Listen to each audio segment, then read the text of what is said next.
À Panem 360, pour une autre entrevue, je m'entretiens avec le violoniste Guillaume Villeneuve. Guillaume Villeneuve est lauréat du prix Opus Découverte de l'année 2023 et il est membre fondateur du Quatuor Cobalt, qui est un quatuor à cordes qui existe depuis 2017 et qui fera paraître son premier EP, Reflet du temps, vendredi le 15 novembre. Et nous allons en parler avec lui. Bonjour Guillaume, Bonjour Alexandre, merci pour l'invitation. ça fait très plaisir. Donc, rapidement, le Quatuor Cobalt, bon, vous vous caractérisez par une approche musicale qui est éclectique et moderne, dans laquelle vous explorez à la fois la musique ancienne sur instruments d'époque et les créations contemporaines. Avec un titre d'album comme Reflet du temps, est-ce qu'on peut justement présumer que vous venez poser un peu un regard sur tout le répertoire ou la construction du répertoire du Quatuor à cordes et un peu sur votre parcours que vous avez effectué en tant qu'ensemble depuis votre fondation? C'est pas mal, c'est très bien résumé en fait parce que le Quatuor Cobalt, on s'est construit à l'Université de Montréal quand nous étions étudiants là-bas et on avait tous cette sensibilité pour le répertoire au sens large, mais aussi pour la recherche spécifique sur instruments d'époque. Alors c'est quelque chose qu'on connaît un peu sur la musique baroque, on sait qu'on joue parfois avec des archets différents, des cordes de boyaux, tout ça, mais ce que l'on sait moins, c'est qu'en fait cette démarche, elle s'applique autant au répertoire romantique, au répertoire plus tardif. Et en fait, cette démarche d'exploration sur instruments d'époque est un peu plus rare dans le répertoire tardif et disons plus novatrice aussi parce que les ensembles le font de plus en plus. Je pense à des ensembles comme Les Siècles, il y a même d'autres quatuors qui le font, mais c'est vrai que pour nous, c'était vraiment intéressant d'aller explorer ce répertoire. Et d'un autre côté, ben, notre ligne artistique, elle est assez multiple parce qu'on a aussi on joue aussi sur instruments modernes, on joue du répertoire contemporain, on joue des compositeurs et compositrices d'aujourd'hui.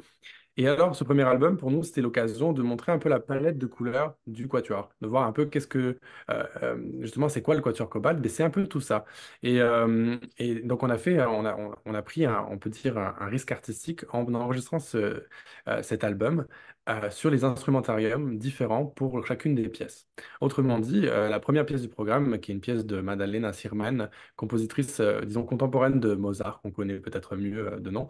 C'est une pièce magnifique, répertoire classique. Puis on a décidé de jouer ça sur un violon comme ce que vous voyez toujours, mais les cordes sont en boyau et les archets sont différents, des archets classiques en fait.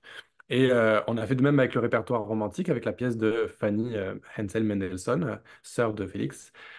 Fanny Mendelssohn, en fait, elle a composé un seul quatuor malheureusement, mais beaucoup de très très belles œuvres. Et ce quatuor était vraiment pour nous un bijou, un chef-d'œuvre qu'on adore. Et ça va être la première fois, à notre connaissance, que cette œuvre va être enregistrée encore une fois sur corde de boyau, comme lors de sa création finalement, cette pièce a été écrite. Puis la dernière pièce, c'est une pièce contemporaine, c'est une pièce en tout cas du XXe siècle, de Alicia Terzian, compositrice encore vivante aujourd'hui. Cette pièce vraiment, et qu'on aime encore une fois beaucoup, qui fait partie de notre répertoire depuis plusieurs années déjà, est une pièce qui explore le répertoire folklorique arménien en fait, parce qu'elle a des origines arméniennes et elle utilise des thèmes folkloriques arméniens qu'elle met en musique avec un langage plus moderne. Et ici, on utilise des cordes de métal avec les instruments que vous pourriez entendre dans n'importe quel grand orchestre de nos jours. Donc, c'est une subtile différence, vous verrez, parce que surprenamment, le son du quatuor reste quand même assez similaire dans le sens où on a la prise de son de la salle et tout ça fait beaucoup. Mais si on prête l'oreille, on entend des différences d'articulation, des différences de couleurs sonores, si on veut. Puis on a eu la chance d'enregistrer ça au Domaine Forget avec un des meilleurs ingénieurs de son que je connaisse, Carl Talbot, qui a fait un travail fantastique. Donc, quand vous allez écouter ça, vous pourrez l'écouter en Dolby Atmos et pouvoir vous faire un genre de voyage musical. Et Reflet du temps, c'est ça, une façon de voyager dans le temps, voyager dans l'histoire musicale du Quatuor à cordes à travers trois œuvres, disons, peut-être moins connues, ou du moins qui méritent, selon nous, d'être aussi réputées que d'autres œuvres du répertoire. Et peut-être d'entendre ces petites différences, puis cette évolution de la sonorité, disons, de la période classique au répertoire d'aujourd'hui. Oui. Vous vous ancrez vraiment quand même dans votre démarche dans ce qu'on pourrait appeler en fait, dans ce qu'on appelle les performances historiquement informées ou les RIP. Là, je parle entre autres, bon, vous parlez des performances avec cordes de boyau qui amènent un son différent, mais aussi des difficultés différentes aussi, notamment pour l'accord, j'imagine. Donc, c'est des défis qui sont particuliers à relever. En fait, dis donc. c'est des instruments qui étaient moins. Les instruments sont moins stables avec des cordes de boyau, ça réagit plus à l'humidité, c'est un matériau qui est plus sensible. Par exemple, on casse souvent des cordes. Alors, ça, sur des instruments modernes, ça arrive presque jamais, mais je peux vous raconter un certain nombre de fois où les cordes ont cassé en concert. Et donc, ça donne une fébrilité, disons, à l'instrumentiste qui joue ce répertoire avec ces outils. Mais d'une certaine façon, je compare souvent ça à la peinture. Euh, Disons, on peut traiter un sujet de façon très différente si on utilise des pastels ou de la peinture à l'huile. On peut traiter le même sujet et lui apporter une couleur différente. Pour moi, la recherche historiquement informée, enfin, le fait de travailler avec l'idée d'une recherche historiquement informée, c'est de se donner de nouveaux outils ou se donner un nouveau matériau créatif qui nous permet d'aller plus loin dans notre approche des œuvres. Je pense par exemple au répertoire de Schubert qui a été enregistré à peu près 10 000 fois magnifiquement par des quatuors tout le long de l'histoire du disque, disons. Mais ça a été beaucoup plus rarement fait sur instrument d'époque. Et donc cette nouvelle lumière que ça apporte dans ce cas-là, mais c'est pareil pour la pièce de Fanny Mendelssohn qui a déjà été enregistrée très bien plusieurs fois, ben, le fait de le faire avec un contexte différent, avec des cordes différentes, etc., pour nous, ça nous apporte beaucoup parce que ça nous permet d'aller chercher une expressivité différente. Les cordes nous apprennent, par exemple, un terme technique, mais quand on vibre en continu sur l'instrument, ça fonctionne très bien sur les cordes de boyau. On va chercher l'expressivité plutôt par l'archet, par la façon de construire la phrase.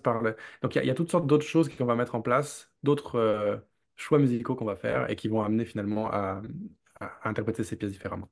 Oui. Tu parles de Schubert, ça tombe très très bien. C'est une très bonne porte d'entrée pour ma prochaine question parce que vous avez récemment annoncé votre prochain grand projet de groupe. Vous allez présenter l'intégrale des quatuors à cordes de Schubert à la Chapelle historique du Bon Pasteur, dans le cadre de la programmation de la Chapelle historique du Bon Pasteur, si je ne m'abuse, pour ces 4 prochaines saisons. Donc j'ai envie de demander, de un, c'est un bel addon en plus avec la salle Bourgie qui présentera pour les prochaines années l'intégrale des livres de Schubert. Donc il y a presque saine compétition de ce côté-là. Et j'ai une deuxième question. Pourquoi les quatuors à cordes de Schubert et quelle est leur place dans le répertoire du quatuor?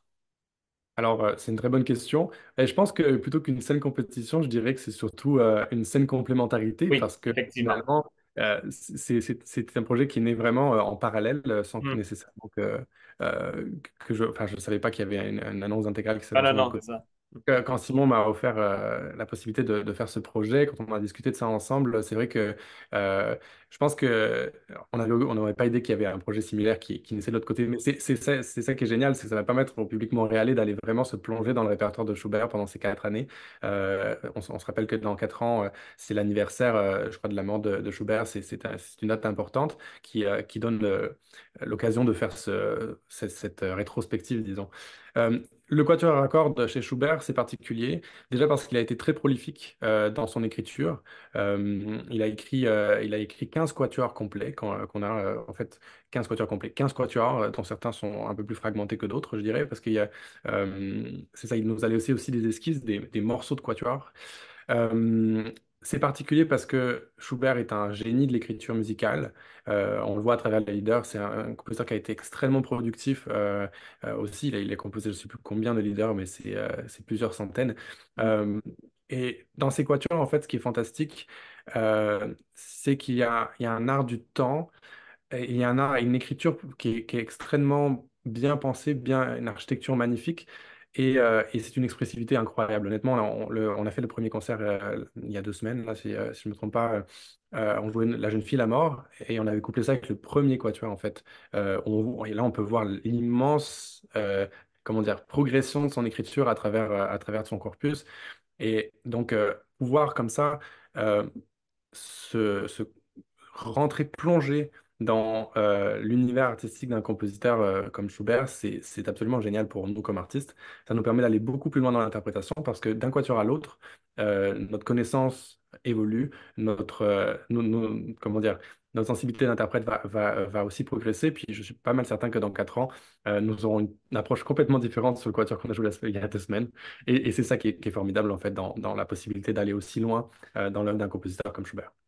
Oui, non, c'est ça. Puis ça joue encore sur la dynamique du temps un peu. Donc, c'est le temps autant dans l'évolution du langage de Schubert, et le temps aussi ben, pour vous en tant que groupe de découvrir puis de construire avec votre approche euh, cette musique-là, puis de découvrir son écriture et l'évolution de cette écriture même dans, dans votre approche. Absolument. Puis pour le public qui souhaite suivre le projet, je dirais que c'est l'occasion aussi de venir avec nous finalement, de venir faire ce projet ensemble. C'est-à-dire que à travers nos concerts, on prend toujours la peine d'expliquer, de parler, de vous emmener avec nous dans notre processus de réflexion aussi. Et on trouve ça super génial quand on voit des gens qui viennent plusieurs fois, puis qui constatent des différences ou qui sont. Donc, c'est quelque part, c'est ça qui est beau dans l'art vivant, finalement, c'est qu'on a la possibilité aussi d'avancer. Enfin, nous, l'art vivant, il n'existe pas s'il n'y a pas de public. Et le public, pour nous, on aimerait ça que les gens suivent cette aventure et viennent au concert et reviennent à plusieurs concerts pour voir un peu comment l'écriture de Schubert évolue. Et puis, c'est comme une série, quoi. On Mhm. attend tout l'épisode d'après. Et bien, moi, je vous encourage à faire la même chose avec cette série-là parce que c'est vraiment une aventure musicale fabuleuse. Puis c'est de la musique, honnêtement, qui fait beaucoup de bien à l'âme. Moi, c'est une musique qui me parle particulièrement. Il y a un fort aspect de médiation musicale finalement dans votre approche, donc de lien avec la communauté, puis vous le traduisez dans d'autres de vos projets, puis j'aimerais ça qu'on en parle brièvement, c'est les ruelles musicales, euh, Oui.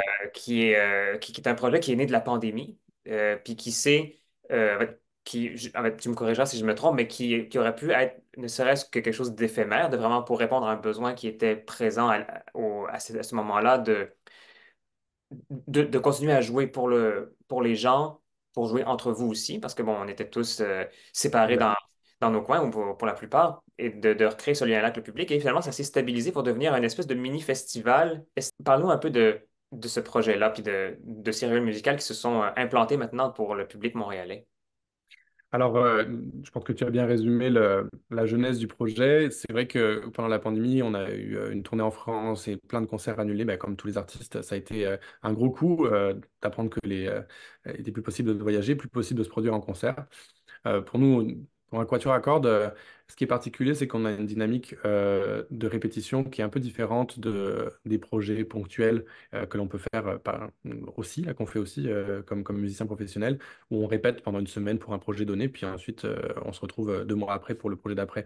Avec le quatuor, on répète presque tous les jours en fait. On se voit continuellement. C'est comme, je sais pas moi, une équipe de nage synchronisée ou qui Mhm. l'exercice quotidien participe aussi à construire des réflexes de groupe qui sont propres à l'art du quatuor à cordes, je dirais. Bref, donc quand est arrivée la pandémie, on était plus en mesure de faire ça. Et dès qu'on a pu se réunir de nouveau, il était clair qu'il nous fallait des objectifs, il était clair qu'il nous fallait quelque chose. Et ce qui nous manquait le plus, c'était de jouer pour les gens, de faire des concerts, parce qu'on adore ça. Au-delà, on pratique pour jouer. Donc, on a eu cette envie vraiment de faire sortir. Et comme il était hors de question de mettre des gens dans une salle, ben, on s'est dit, ben, c'est donc allons sortir. On a réalisé aussi que les ruelles avaient déjà une existence, ben, à travers les ruelles vertes notamment, une existence forte dans les communautés locales. Et on a réalisé que c'était très agréable de jouer dans une ruelle parce que ça résonne bien, étrangement, avec les palissades, avec le fait que c'est encaissé entre deux colonnes. On n'entend pas trop la circulation, le son est agréable et c'est un endroit très propice à la réunion. Et donc, quand on a fait nos premières expériences, ça a été formidable. À chaque fois, il y avait du monde. C'est toujours un peu le même effet. C'est on commence à jouer, il y a une vingtaine de personnes. À la deuxième pièce, ils sont 50. Les gens se ramènent, les gens sortent un petit verre. Les chiens, les enfants courent de partout. C'est adorable. Et en plus, c'est un moment vraiment de partage. Et nous, quand on fait ces concerts-là, on fait vraiment des récitals. On prépare ça aussi de la même façon qu'on prépare un concert en salle. Et donc c'est l'occasion pour les gens de découvrir un récital de musique classique devant chez eux. Et donc, vraiment le succès de la première édition nous a poussé à en faire une deuxième, puis une troisième. Puis là, on souhaite vraiment pérenniser l'initiative parce que on pense que c'est important que les gens réalisent à quel point la musique classique, et là je parle au public peut-être moins habitué. Je sais qu'il y a des gens qui suivent, qui suivent les activités de la scène culturelle, mais qui ne sont pas nécessairement des adeptes de concerts classiques. Puis généralement, les gens qui viennent nous voir dehors réalisent à quel point euh, il y a beaucoup de codes qu'on imagine qui n'existent pas en fait. C'est-à-dire que, et surtout avec le Quatuor, ce qu'on essaie de faire, c'est vraiment rendre le concert le plus convivial possible, le plus agréable possible, de faire en sorte que les gens se sentent à l'aise, bien dans la salle de concert. Donc cet exercice de jouer à l'extérieur et d'offrir des spectacles gratuits nous tient très à cœur parce que c'est l'occasion de faire la connaissance avec d'un nouveau public et de faire découvrir ce que l'on fait en salle à l'extérieur. Et donc, il est évidemment question de continuer l'initiative l'été prochain. Oui. Et parlant de concerts en salle, votre prochain concert en salle au Quatuor, c'est le 18 décembre. Donc, c'est à la salle Joseph Rouleau des Jeunesses musicales du Canada, un concert qui s'intitule Viennoiserie. Donc, on dénote forcément une thématique un peu viennoise et avec des valses et de la danse et un peu de sucrerie, comment dirais-je, du temps des fêtes. Euh, donc, à quoi on peut s'attendre pour ce concert-là, Guillaume? Alors, c'est justement tout à fait un voyage à Vienne. Un voyage, en fait, le quatuor à cordes, disons que les valses, c'est plus un répertoire orchestral, le quatuor Ouais. à cordes, un répertoire un peu différent, mais la musique viennoise, quand on pense justement à Mozart, Haydn, Mhm. Schubert, Beethoven, euh, donc ces compositeurs ont tous gravité autour de la scène viennoise qui était un carrefour culturel incroyable en Europe. Mhm. Et donc, le programme qu'on vous a préparé, c'est un programme de découverte de quatuors, justement, écrit ou inspiré par la musique viennoise. On joue aussi d'ailleurs le quatuor de Sirmen qu'on a enregistré et que vous allez découvrir dans notre prochain disque. Donc, c'est vraiment un programme où je pense qu'il y en a quand même pour tous les goûts, dans le sens où c'est une musique qui est assez porteuse, les mélodies sont magnifiques. En effet, il y a un aspect dansant, notamment dans les menuets, des quatuors. Il y a aussi, c'est vraiment très contrasté. Et encore une fois, ça va être un concert, je pense, qui va être euh, très agréable. On va présenter les pièces, on va vous faire découvrir vraiment un peu qu'est-ce qui se passait à Vienne dans les années 1800, et tout ça sur les cordes de boyau dont je parlais tout à l'heure. Donc vraiment avec une immersion totale, je dirais. Et c'est vraiment l'occasion, je pense, pour les gens qui sont intéressés par ce concert, de venir passer un moment très convivial, très agréable, de découvrir, si c'est la première fois, ce que c'est que de quatuor à cordes. Ceux qui suivent les concerts Candlelight ou qui aiment la musique, justement, des cordes sans vraiment savoir à quoi s'attendre d'un récital, ben, venez parce que ça va être d'une certaine façon la même chose. Vous allez entendre la musique vraiment magnifique, découvrir des choses, et nous allons vous expliquer un peu tout ça. Puis vraiment, c'est un programme qui est magnifique, je vous le promets. Eh eh bien, excellent. Et écoute, c'est un programme ambitieux, c'est un programme riche qui vous attend au Quatuor Cobalt. Euh, Merci beaucoup, Guillaume, de nous avoir parlé de ces beaux projets, tant pour le... Merci à toi, Alexandre. C'était un plaisir de parler aujourd'hui. Parfait.